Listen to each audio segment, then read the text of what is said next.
Do a really quick recap. Day one, we talked about the history of Sabbath school, how we've kind of lost sight of the original purpose of Sabbath school being twofold, that was for the saving of souls or a missional outreach focus and the study of the Word of God. And how, along the lines and as time goes on, we've kind of lost sight of that. We've added things to Sabbath school rather than keeping that key focus.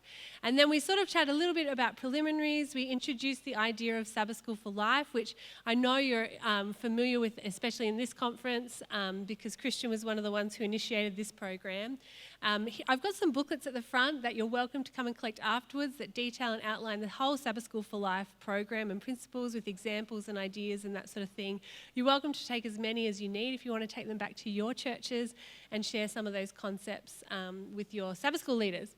And so in the Sabbath School for Life idea, we talked about putting in really simple steps of adding an intentional prayer time or adding an intentional care and nurture time, reaching out to those who haven't been in the group in a while or those you can nurture and care for, like the shepherding of your own flock. And then having a missional evangelistic focus in the Sabbath School as well, which is incredibly important.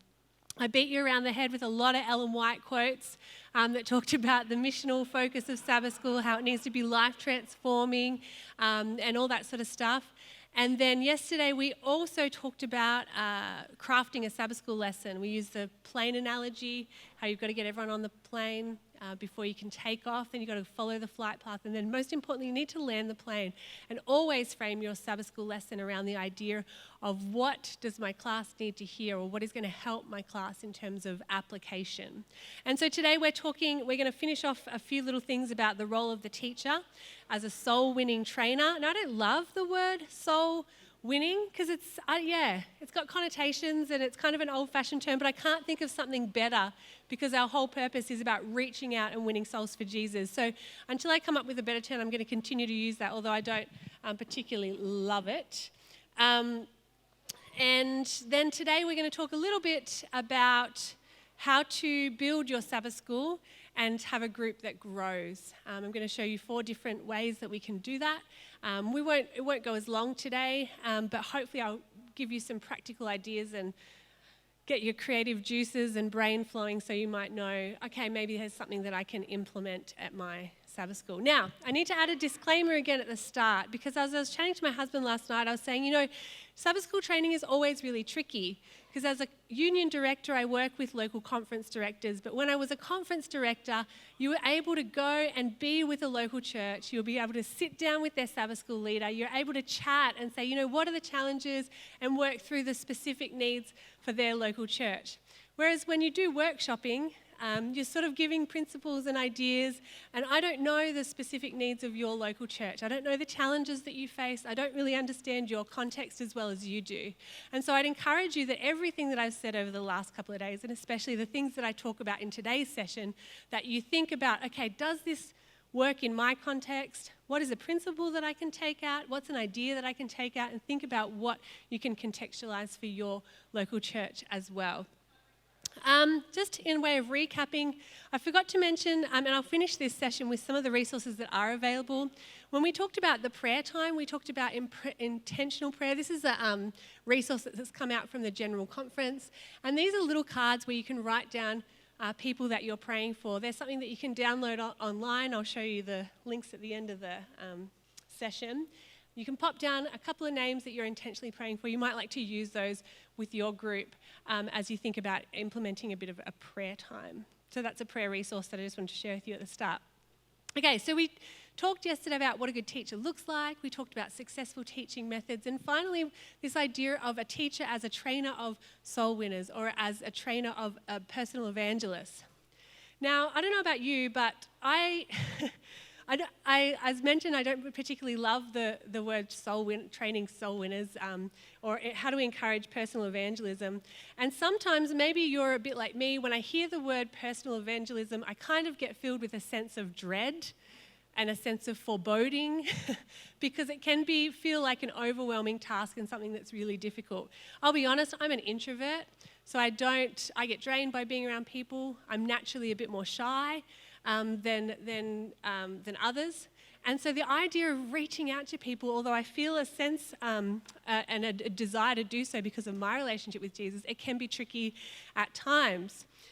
And I remember when I was in high school, I was in year 12, and as you do as a teenager, you decide that at some stage you need to either take this faith and church and God thing and either grab onto it wholeheartedly or kind of just put it aside. There's always this process that happens, whether it's a teenager or as a young adult, where you go, yep, I'm going to stick with this or I'm not. And I remember I started to do, I asked my religion studies teacher at the time, I think I need to start exploring Christianity and Adventism further in my relationship with Jesus. And he said, all right, well, let's sit down and do some Bible studies. We started going through the book of Revelation and prophecy, that sort of thing, because I guess it's always an interesting topic for someone at that age. And I found that as I was studying with my religion studies teacher, that as a result, I was learning new and amazing things. And I said to him, why don't we tell other people about this stuff that you're teaching me? And he goes, well, we try to through sermons and that sort of stuff. And I said, no, people need to know this sort of stuff. Now, I grew up in Warburton. I don't know if you know where Warburton is in the Yarra Valley in Melbourne. And I went to Lyndelle Adventist school. And so I would have an hour on the bus every day. And the poor bus kids would have to endure me having the Bible study with my religion studies teacher. Then we'd hop on the bus and I'd say, guys, you need to hear what I learnt. So this shy 17-year-old all of a sudden found a passion and a reason or a thing to say and a voice because the topic had meant something to me. And so when it comes to sharing our faith, it always has to come from a place of, it is at an impact of me. Jesus has done something in my life. I've learnt something that I need to share with other people. And the Holy Spirit gives us a capacity to do that. After I became a pastor, your evangelistic fervour tends to wane. You first come to Jesus and you get excited and passionate. They call it a red-hot faith that you have. And then as you go on, you start to things tend to settle down a bit. But you can continue to pray that the Holy Spirit will give you opportunities. And then as I became a pastor, I thought, this is really good because now I have so many opportunities for faith conversations because whenever I meet someone, they'll ask me what I do and I can say I'm a church pastor and it will open up all these great conversations. And so I remember going to the hairdresser as a theology student. I was so excited for them to have this conversation, to ask me what I do and that sort of stuff. And so the guy's cutting my hair. He goes, what do you do? And I said, well, I'm training to be a pastor. And he goes, what, a pastor? Like, what do you mean? I said, like a pastor of a local church. I'm going to tell people about Jesus. And he goes, oh, well, I'm gay, so I guess that doesn't really help me, does it? And I thought, whoa, this is really confronting for me because I was like, well, no, I can still tell you about Jesus and all this sort of stuff, but it shut down the conversation really quickly and I didn't know what to do with myself. I wasn't prepared for that kind of conversation. He'd had a very bad experience with Christians and I represented for him, because of his sexuality, a bad experience. I didn't know how to deal with it. And so after that, I remember being on a plane another time and someone asked me what I did and I said, a pastor, and they go, oh. And so it was no longer a great opportunity for me to share, but it became a real barrier for some people. And I started to get really disillusioned by this idea of sharing my faith, now to the point where I have to be very creative about telling people what I do so it doesn't shut a conversation down.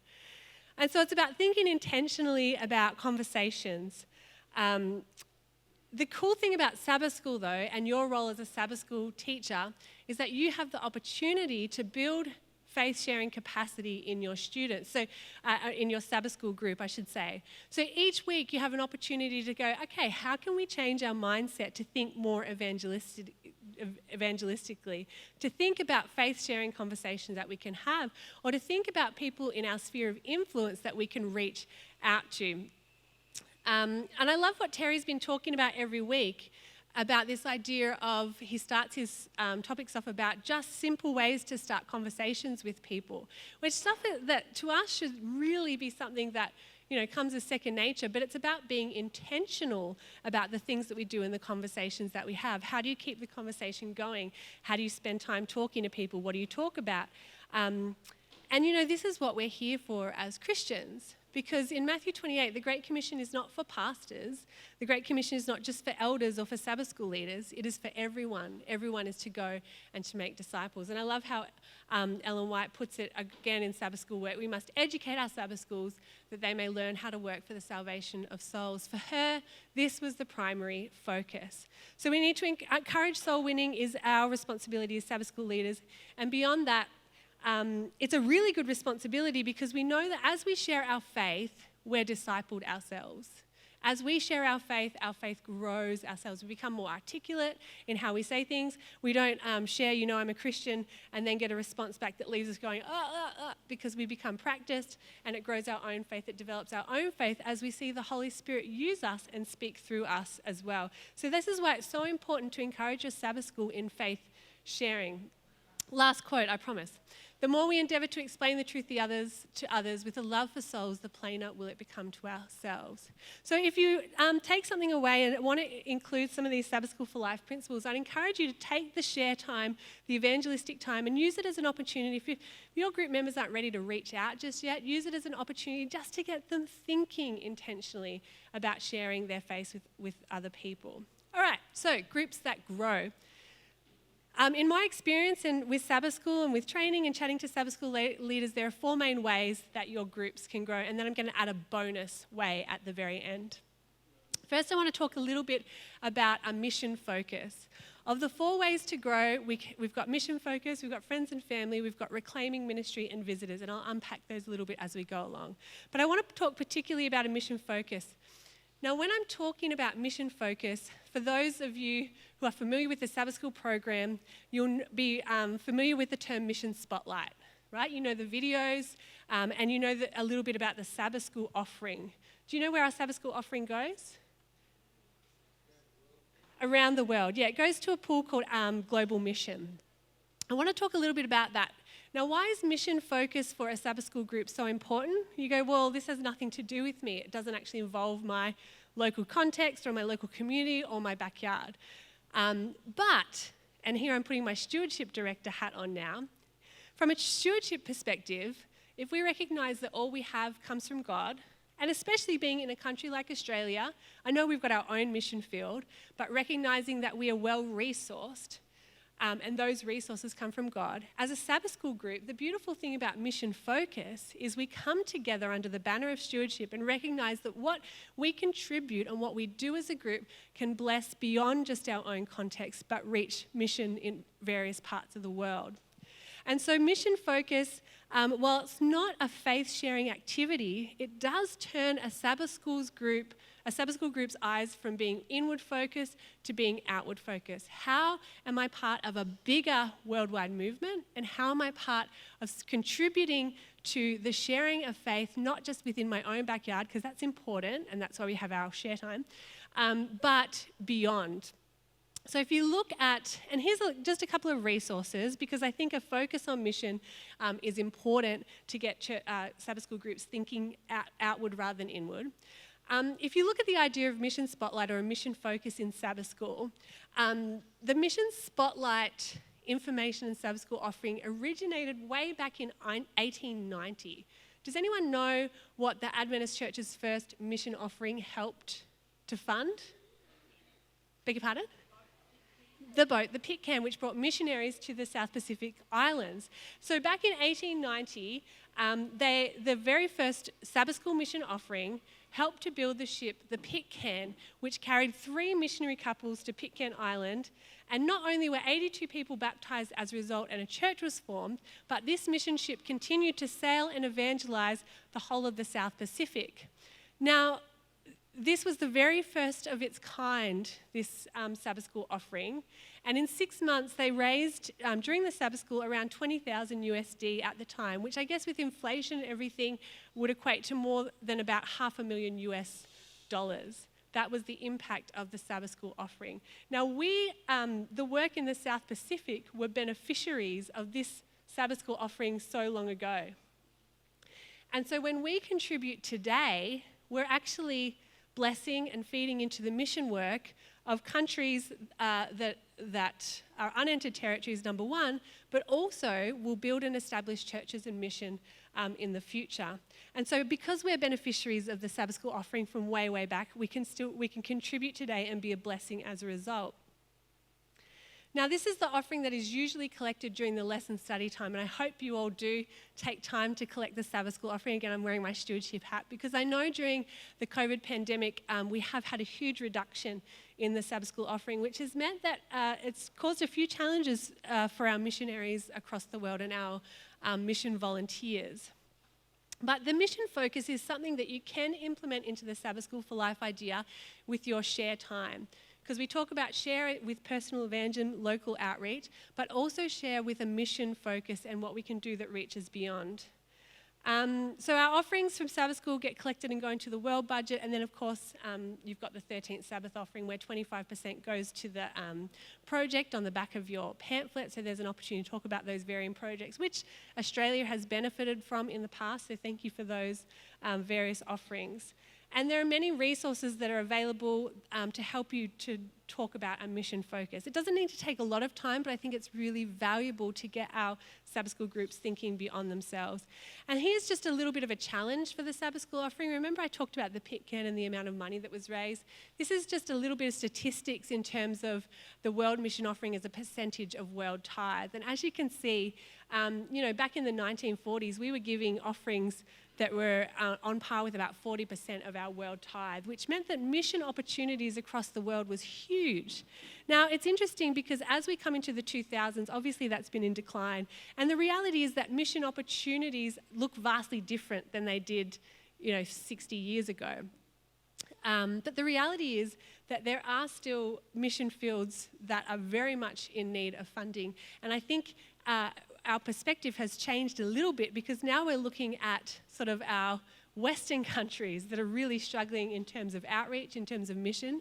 And as you can see, this quarter, we're going into the Inter-European division with various projects like Hope Life Centres. This is the 13th Sabbath offering. But there's such a need, even in the Western countries, even more so than anywhere else at the moment. Okay, so one way of growing your group is to have an outward focus and a mission focus, particularly beyond the regions of your local backyard. Another way of growing your group is what we call the reclaiming ministry. Now, the reclaiming ministry, you might have heard this term before. I don't even know if it's the best way to describe it, but it's a way that we do describe it. And the reality is every church has missing members. Is there anyone here whose church has no members missing? You've got the same members there that no one's left, no one's gotten disillusioned, no one's moved away. Your Sabbath School doesn't have any missing members. It's not true. Every church has missing members because various things happen. This is a huge missional opportunity, a huge outreach opportunity. So I'd encourage you, here's a couple of ideas to focus on growing your group by reclaiming your missing members. And remember I told the story about one of our churches where our Sabbath School leader grabbed the list of people that used to attend his group and distributed amongst and reached out to them. Well, this little idea is a little bit less confrontational than that. So it's, get your church roll, have a look through it, the list, and figure out, okay, who used to attend, who has moved on to another church or has moved away for various reasons, and then go through your Sabbath School group and allocate names to your families and say, you know what, we're just going to pray for them and see what God does. We're just going to pray for them. Now, you might find that as you're praying for families, there's an opportunity for you to reach out to them and invite them back. But I don't want you to underestimate the power of prayer in these situations. I honestly believe that God has an incredible work that he wants to do, but he's just waiting for the power of prayer to give the opportunity to create in us a heart that is ready to receive the people that he wants to bring. Do you know what I mean? So this is it's a non-confrontational way. It's an easy way to think about reaching out to your missing members, but it's being very intentional about it. See, we often talk about, oh, where's so-and-so? I haven't seen them in ages. Where's this person? Where's that? And we talk a lot, but what are we actually doing to try to reclaim them? Create a list, encourage different members in your Sabbath School group to pray for them, and go through systematically and be intentional about praying for them. And then wait and see for opportunities to reach out to them. It may be as simple as a text message saying, I prayed for you, we haven't seen you in a while, where it's appropriate. Use wisdom and discretion in reaching out to them. But prayer is incredibly important in this, and have faith that God will bring them back. So this is another opportunity to grow your group, is to look at missing members and a reclaiming ministry. Now, the other area where you can grow your group, which seems like a no-brainer, but it just involves a bit more intentionality, is friends and family. Look, the reality is you're not going to get people to your Sabbath school class just by putting a flyer in the newspaper and saying, we have a Sabbath school class, come and join us. You're not going to get people to a Sabbath school class. I mean, you can try, God can work miracles. But you're less likely to get people to your Sabbath school class just by sending out letterbox flyers and saying, hey, come join our Sabbath school class. Because number one, people don't know what a Sabbath school class is. Number two, they don't understand what it means, and they don't know you. So would you go to something where you don't actually know someone? So your best asset in terms of growing your group is to think about people, and in terms of evangelism, is to think about people in the context of relationships. Now, why? Obviously because evangelism, as we know from public campaigns, is most effective when you have relationships. Now, the tricky thing for Adventists is we don't often have relationships with people that aren't Adventist or aren't Christian. Would you agree? We find it difficult. I don't know about you, but it can be incredibly difficult. I remember when my first daughter was, I grew up in an Adventist primary school. I grew up going to church, and then after the Adventist primary school, I went to an Adventist high school. And after my Adventist high school, I went to an Adventist college, and then I started working in a church. And so my exposure to non-Adventist people had been non-Christians or non-Adventists at school, or maybe in my workplace or neighbours. But in terms of my sphere, it was mostly Christian, mostly Adventist. So I had to be really intentional about stepping outside of that to find people to share my faith with. And then it could be a hairdresser, or, these aren't real connections unless you build a lasting connection with them. And so I remember when I first got pregnant with my first daughter, I was really excited because in New South Wales, they put you into a mums group. And so you're in a group with 10 to 12 other mums that just have babies at the same age. And if you've had kids, you know that there's a real solidarity with just meeting someone who's got a child the same age. They could be a complete stranger, but you just sort of get each other. And I remember sitting in this group, and like I said, I'm a bit more introverted, I'm a bit more shy, and I kept going, praying for an opportunity. And then a couple of meetings in with this mums group, this other lady at the end goes, oh, guys, I want you to, come to my church. We've got an Easter program and all this sort of stuff. And I remember sitting there looking at this Pentecostal woman and thinking, wow, she so easily and so readily would just invite and share people to faith. And here I was kind of going, oh, what do I say? Or how do I, enter into these conversations? But it's about being intentional. She did some real intentional inviting.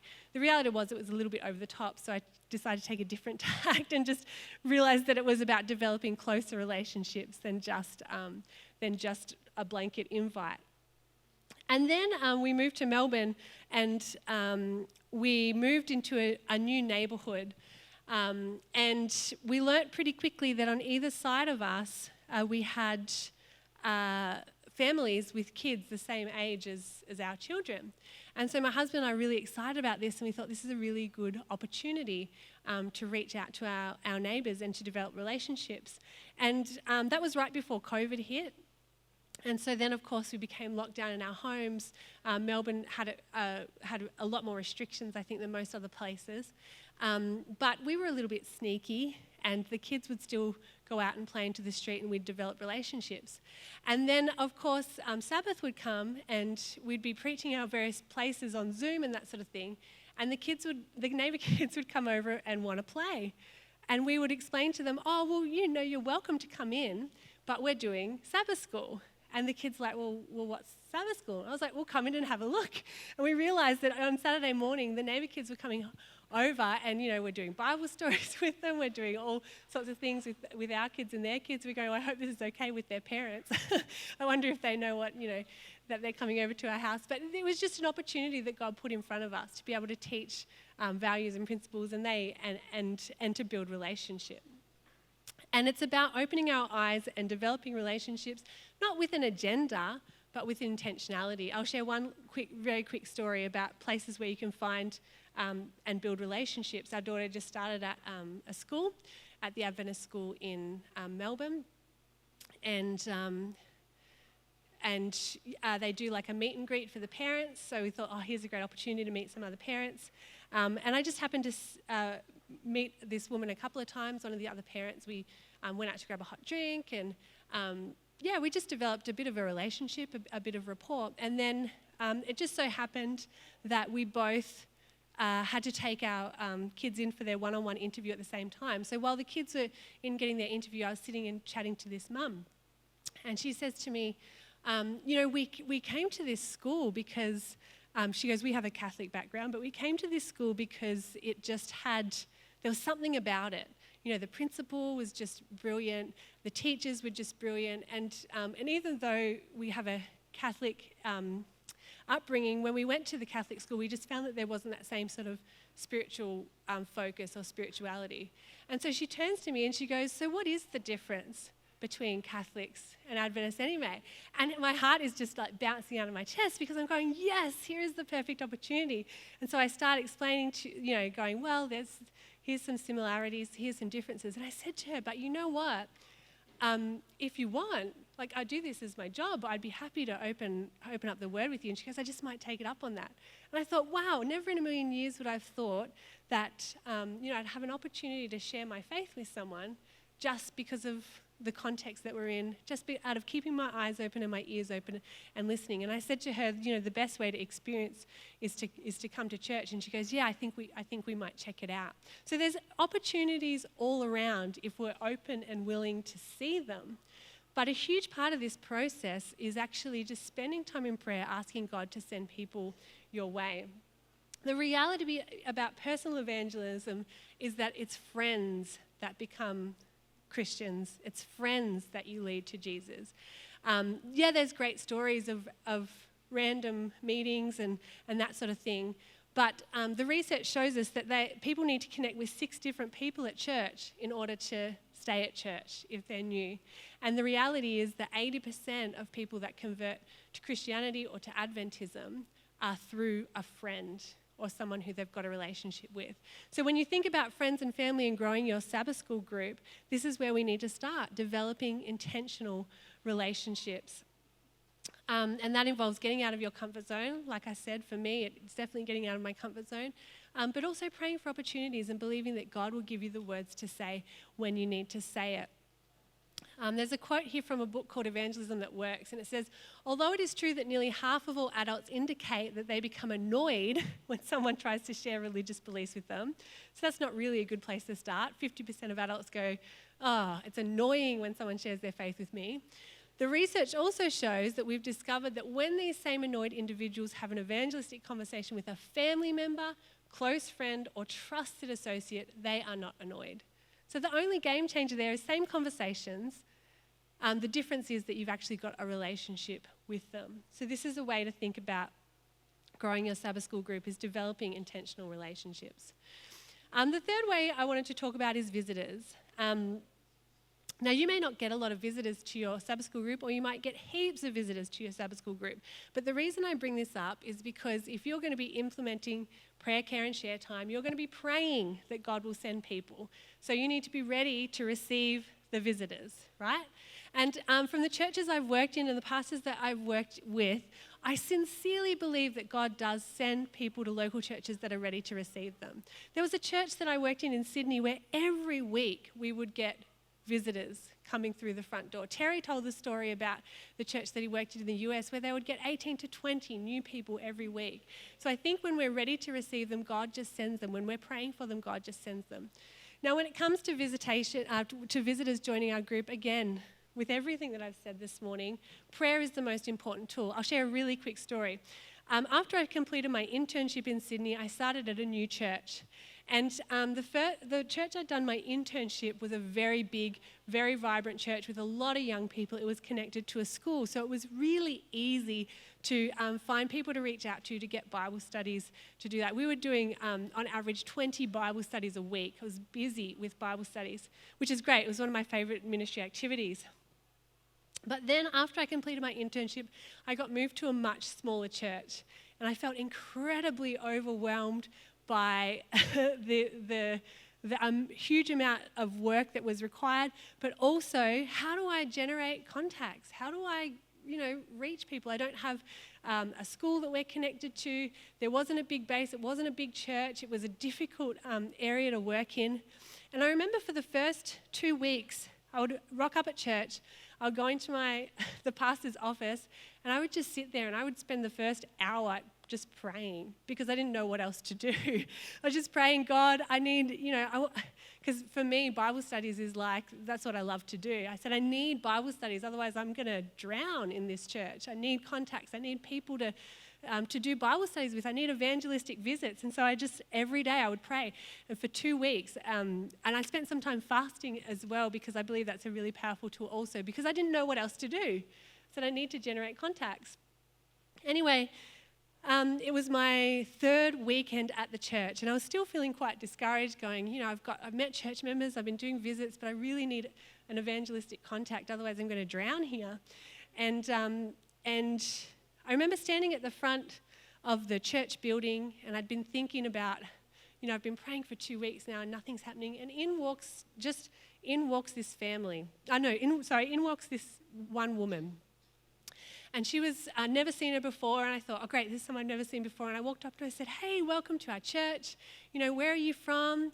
Kind of like the things that Terry does, the general small talk stuff.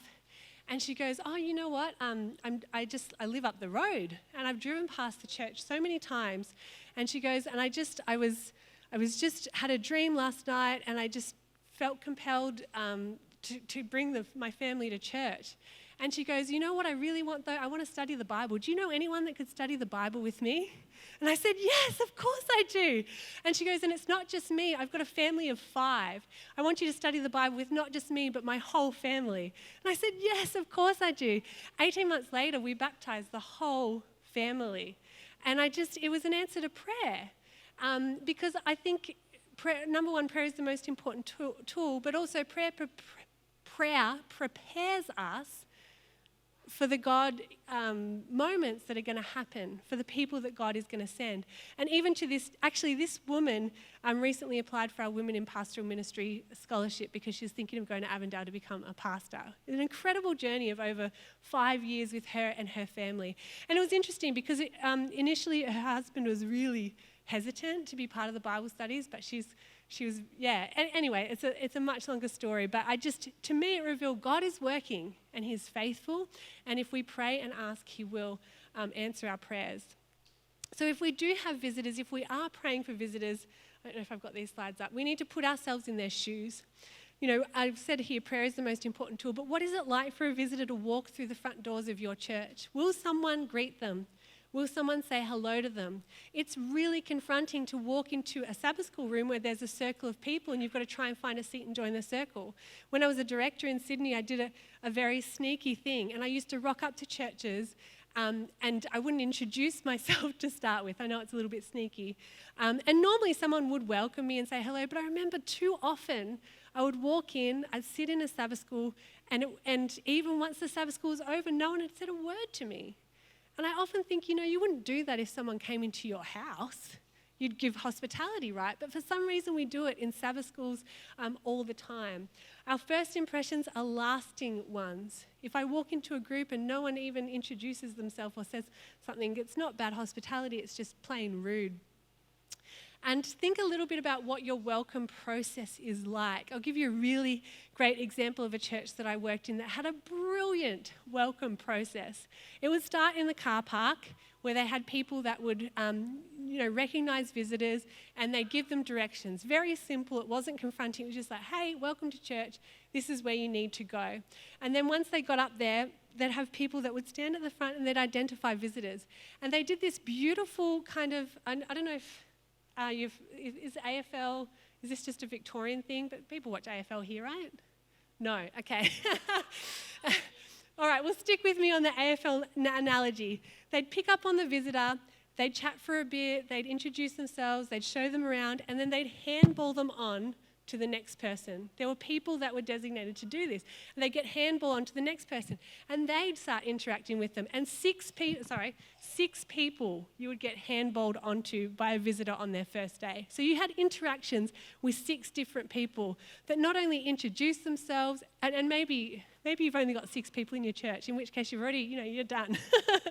But the point was, it was a very intentional process when a visitor arrived. You knew that if a visitor walked through the doors, they were going to interact with at least 6 different people that were prepared to have a conversation with them. And so you need to think very intentionally about what is our welcome process like. Are we just friendly? Are we open? Are we welcoming?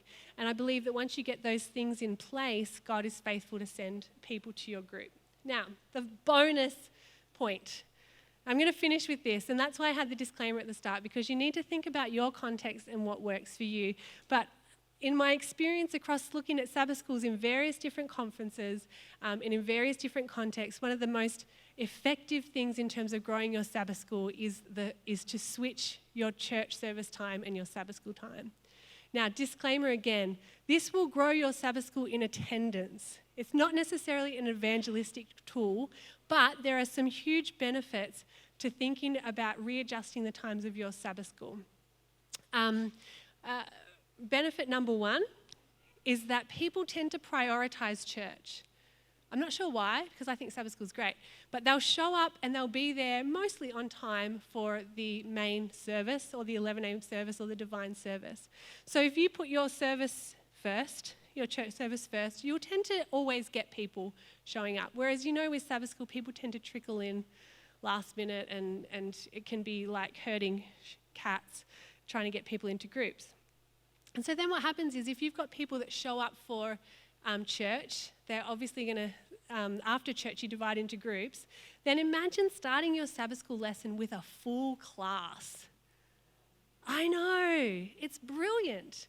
And then if you're a visitor and there's clear instructions from the front and clear processes and simply saying, we're going to go break up into Bible study groups, or some churches I've found a really effective way to do this is to create a new group where you do a debrief or a Bible study based on the sermon topic. So everyone's just heard the sermon for the day. Then we divide up into groups. Some will do the Sabbath school lesson. Some will do a pastor's class where they discuss the sermon or debrief the sermon. And all of a sudden, everyone's on the same page. So for your kids' groups, you're starting with all your kids there at the same time. You don't need to worry about volunteers and child safety because you've got all your volunteers there at the right time. And people who otherwise would have just showed up for church, they go, you know what, church lunch is on after Sabbath school, I'm just going to join a group, and may not have otherwise joined Sabbath school. We found that in churches that do this, that Sabbath school attendance often exceeds that of church attendance. And their groups will grow by, exponentially, because you've just got your captive audience already. There are some negatives. I chatted to one church that had done a trial, and they found that they were overwhelmed they didn't have enough Sabbath school leaders. It's a really bad problem to have. And they're especially overwhelmed in the children's ministry department because they were used to having the kids sort of trickle in across the Sabbath school time, but now they had them all at once. Other churches have suggested that it can be tricky in terms of the kids' Sabbath schools with their attention spans and stuff like that, but it really depends on your context. But overall, as we've seen churches trial this out, we've found overwhelmingly that you get much greater engagement in your Sabbath schools. I guess one of the biggest hurdles is that we don't have a culture of doing church before Sabbath school.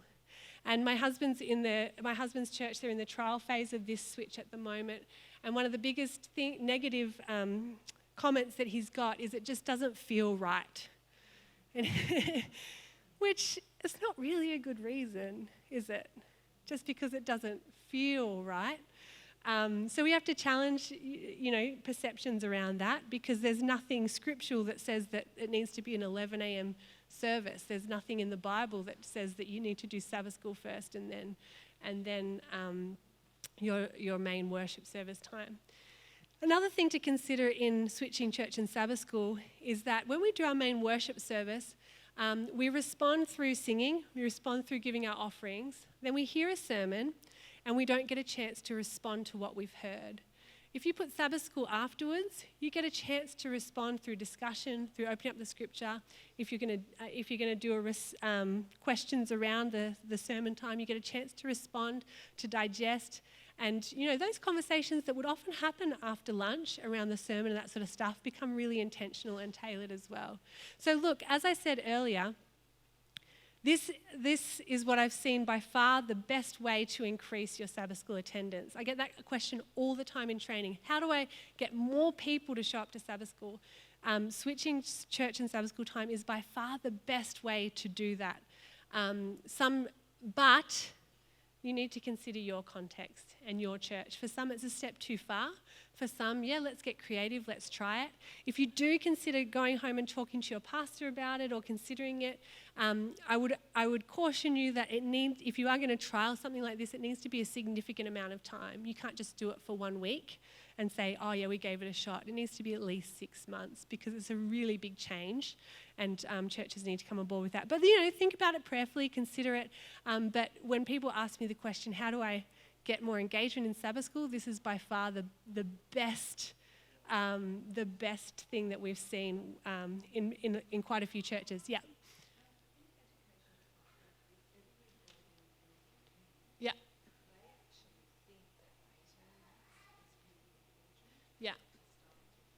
Yeah. Yeah. I would agree. If you can convince your church business meeting to go for 18 months, then definitely. The reason I say 6 months is because for most churches, that's something that they feel like they can cope with. Russell Bryan, the pastor at Shepparton Church, he would disagree with me. He'd say at least 12 months. But I guess I'm sort of thinking, let's take baby steps. You do. Absolutely right. I would say no less than 6 months. Because if you do go, like you say, if you go for 6 months or less, people just, if they don't like it, they just won't show up. They go, I can stick it out for 6 months, I'll go somewhere else until it goes back to normal. But if you can convince your church board or business meeting to do it for longer, then 100%, the longer the better, because it gives you a chance to really get used to it. All right, any other comments or questions on that? Feel free to come and talk to me afterwards. Like I said, workshops are really tricky because I know your context is completely different and you understand your context better. So I always love to have a chat about what's going to work for you in your context. All right, let's finish with some Sabbath school resources because I know Sabbath school leaders love resources. Firstly, if you want to find Sabbath school resources, you need to head, I should have put this up, to disciple.org.au and click the link on the homepage to the Sabbath school second quarter 2023 resources. That is the landing page for everything that that is available within Australia and abroad. We collect as much as we can and we place it on the Sabbath school page of disciple.org.au. Here you'll find these, which I think you might have seen before, which is just a little downloadable sheet that if you ask someone to do the lesson, it provides a little bit of help for them. It's got your prayer, care, share focus, and then it helps you kind of craft your study time. So if you've got a new leader that's looking for a resource around crafting their Sabbath school lesson, this is a great little tool for that. You'll also find these, which are created by the SPD. Remember we talked about the Sabbath School for Life program adding the prayer, care, share time, but also when it came to crafting your lesson to look for one key verse, one key theme. What they've done with these is they've taken out, you can see 1 through to 13 of the various different weeks. They've taken out the key theme, the key passage, and then supporting passages. So you can use that to really simplify and create a central theme for your Sabbath school lesson. And then they've got some Discovery Bible reading helps, which essentially the idea with Discovery Bible reading is that anyone can pick up the passage, read the questions, and you've got a pre-made Sabbath school Bible study time there. That's a handy resource that you can download. And then we've got them there as one pages as well. So this is for week 3, which is tomorrow. So, you could pop that on the screen and anyone could lead a Bible study group. This is another resource that's come out of Victorian Conference. This is a lesson helps done by their Sabbath school director, which again focuses on some key passages and then some questions. So it's a great little resource if you're teaching as well. And then, I don't know if, surely you would be familiar with the Sabbath School app, I would hope. The really cool thing about the app is, even though it comes from the GC, it's been developed by a pastor, one of the Australian pastors in South Queensland Conference, that you can download onto your iPad or your phone, and it gives you access in real time to the Sabbath School lesson, to the Bible, to the teacher's guide. Every Sabbath School lesson you need is available for you on that app. There's a few other things on the website as well. If you head, let me pop it up there for you. I'll do it really quickly so you can note it down. I neglected to put this in my disciple.org.au.